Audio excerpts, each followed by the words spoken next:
جو ماؤں کو غراتے ہیں, جو باپ کا گریبان پکڑتے ہیں, کہتے تو میرے واسطے کی بنایا ہے, تو میرے واسطے کی کیتا. بیٹا باپ سے کہہ رہا تو میرے واسطے کی کیتا ہے, تو میرے واسطے کی بنایا ہے. اللہ کی قسم او میرے بھائیو, اگر یہ جزا سزا کا جہان ہوتا, زمین اس کو قارون کی طرح نگل جاتی.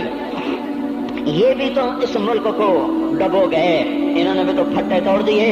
جب نوجوان آوارہ نظریں اٹھا کر لوگوں کی بیٹیوں کو دیکھتے ہیں تو انہوں نے بھی تو اس ملک کو آگ لگا دی. جب نوجوان لڑکیاں بے پرد ہو کر آوارگی کے ساتھ وہ بازار میں آتی ہیں, ان کے لباس مختصر ہوتے چلے جا رہے ہیں, کیا اس سے پاکستان کا نصیب نہیں ڈوب رہا؟ اس لیے میں کہتا ہوں بھائیو, حکومت کو گالیاں نہ دو, اپنے عمل دیکھو. یہ جو آج بازاروں میں حرام پر کاروبار کر رہے ہیں, یہ جتنے بانڈ کی دکانیں کھول کے بیٹھے ہوئے ہیں, اور یہ جتنے بینک کھڑے ہوئے ہیں, یہ جو غلط ناپ تول کر رہے ہیں, اور یہ جو گانے بجانے کی محفلیں سجا رہے ہیں, یہ جو شادی کے نام پر اللہ کا ہر حکم توڑ دیتے ہیں, یہ تعذیب کے نام پر بے حیائی کے جنہوں نے چرچ, جنہوں نے بازار گرم کر دیے ہیں, یہ بھی تو ہیں جنہوں نے میرے ملک کا سفینہ ڈبو دیا. ہم ہر ایک کے ہاتھ میں ہے, ہر ایک کے ہاتھ میں کلہاڑا ہے, اور اپنے ہی ہاتھوں سے شاخ کو کاٹ رہے ہیں جس شاخ پہ بیٹھے ہوئے ہیں. میرے بھائیوں, چند ہزار چند کروڑ کی وجہ سے عذاب نہیں آتے. جب اکثر برے ہو جائیں پھر اللہ کا غیبی نظام بدل جاتا ہے. ہماری فوج, پولیس, حکومت زیادہ 1.5-2 کروڑ ہوں گے, ہم تو 13 کروڑ ہیں. 1.5-2 کروڑ کی برائی 13 کروڑ کے عذاب کو نہیں لا سکتی. میں اور آپ 95% تو نمازیں چھوڑ گئے, آج بھی فیصلہ بعد میں ہوں گے. لاکھوں جو آج بھی جمعہ نہیں پڑھیں گے, یہ جمعہ بھی نہیں پڑھیں گے, عید بھی نہیں پڑھیں گے.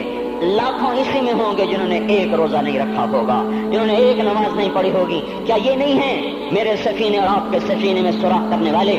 کیا صرف فوج ہے, یا پولیس ہے, یا وپڈا ہے, یا بیوروکریسی ہے, یا افسر شاہی ہے؟ ہمارے ہی تو بھائی ہیں, وہ میرے آپ کے بھائی ہیں. ان کے لیے دعا کرو, اللہ پہ چھوڑ دو.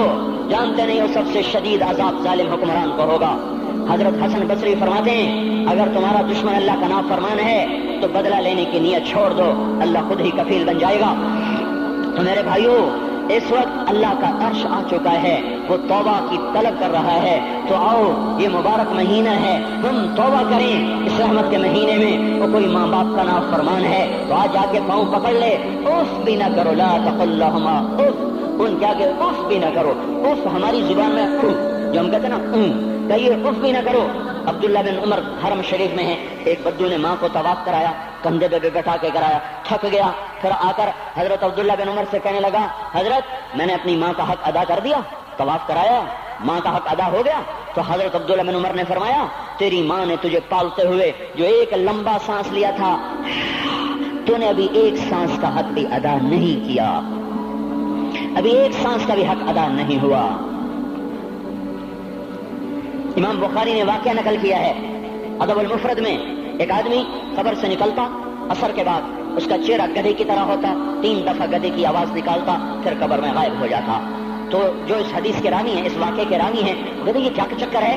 کہ یہ شخص شرابی تھا, شراب پیتا تھا, اس کی ماں روکتی, بیٹا شراب نہ پیا کر, تو اسے کہتا تھا کھوتے کی طرح مت بکواس کیا کر, کھوتے کی طرح ہینگتی رہتی ہے, گدھے کی طرح ہینگتی رہتی ہے. جب یہ مرا, جس دن سے مرا ہے یہ اس کے ساتھ ہو رہا ہے, قبر پھٹتی ہے, یہ نکلتا ہے اور گدھے کے چہرے کے ساتھ 3 آوازیں نکال کر پھر قبر میں داخل ہو جاتا ہے. تو میرے بھائیو, اکثر نوجوان بیٹھے ہو, آج بدقسمتی ہے, آج کے سکول وہ علم نہیں سکھا رہے, وہ تو پیسے کما رہے ہیں, وہ 2 × 2 4 سکھا رہے ہیں. کون بتاتا ہے ماں کسے کہتے ہیں, کون بتاتا ہے باپ کیا ہے؟ ماں باپ نہیں بتاتے تو ساتھ کیا بتائیں گے, اسکول کیا بتائیں گے؟ ہماری بدقسمتی ہے کہ ہماری نسل کیبل میں مبتلا ہو گئی, اور وہ ڈش میں پھنس گئے, اور وہ انٹرنیٹ میں پھنس گئے. ہے انہیں اپنے اقدار بھولے, انہیں اپنی تہذیب بھولی, انہیں اپنی منزل بھولی, دنیا کے چسکوں میں لگ کر گم ہو گئے, اور یہی سب کچھ نہیں ہے. تو میرے بھائیو, یہ موقع ہے آج, یہ موقع ہے آج, کوئی ہے تو توبہ کرے. تیسرا آدمی جس کی آج بھی بخشش نہیں ہے, وہ ہے جو دل میں کسی کے لیے ویر رکھتا ہو, ویر, بغض, ایک ہے رنجش, کسی سے بھی ہو جاتی, ایک ہے ویر رکھنا, ویر, بغض پالنا. اللہ تعالیٰ اس کو آج بھی نہیں معاف کرے گا. چوتھا آدمی جو ماں اور باپ سے جو رشتے بنتے ہیں, خالہ, نانی, ماموں, یہ ماں کے رشتے ہیں. جو باپ سے رشتے بنتے ہیں, چاچا, دادا, چاچا, پھوپھی, جو ان رشتے داروں سے, ان کی اولادوں سے جو بدتمیزی کرتا ہے اور برا سلوک کرتا ہے, اس کی رمضان میں بھی کوئی بخشش نہیں ہے. میرے بھائیو, اگر اس مجمع میں ایسے لوگ ہیں, اللہ کرے کوئی بھی نہ ہو, اور اگر ہیں تو آج توبہ کر کے اٹھو، آج اللہ کو منا لیں، کیونکہ دربار بڑا سنگین ہے، ہولناک ہے۔ عمر جیسا آدمی جس کے اسلام لانے پر جبریل آ گئے، یا رسول اللہ آپ خوش ہو رہے ہیں؟ عمر کے اسلام پہ خوش ہو رہے ہیں؟ ہاں۔ تو جبریل بولے یا رسول اللہ آسمان کے فرشتے بھی خوش ہو رہے ہیں، آسمان کے فرشتے بھی خوش ہو رہے ہیں۔ یہ وہ عمر ہے۔ عرفات کے میدان میں آپ نے فرمایا اس وقت میرا اللہ میرے صحابہ پہ فخر کر رہا ہے، اور عمر بن خطاب پہ خاص طور پہ فخر کر رہا ہے۔ یہ وہ عمر ہے۔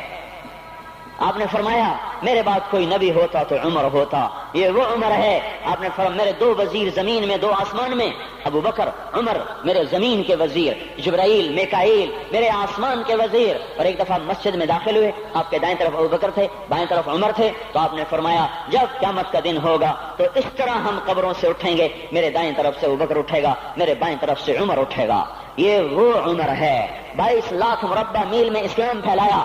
کتا بھی کہتے تھے ہائے ہائے کوئی کہاں سے ایسا عدل لائے گا۔ مدینے کی مسجد میں بیٹھ کے روتے تھے کہ یا اللہ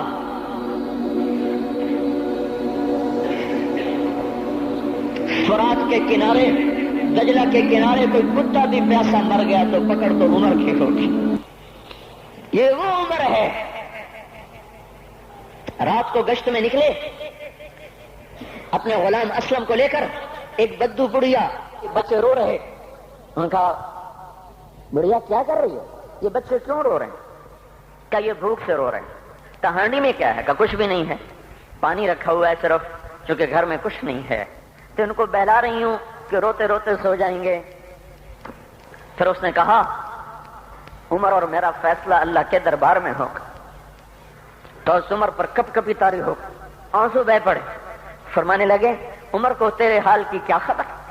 تو اس نے کہا تو ہمارا خلیفہ کیوں بنا ہے؟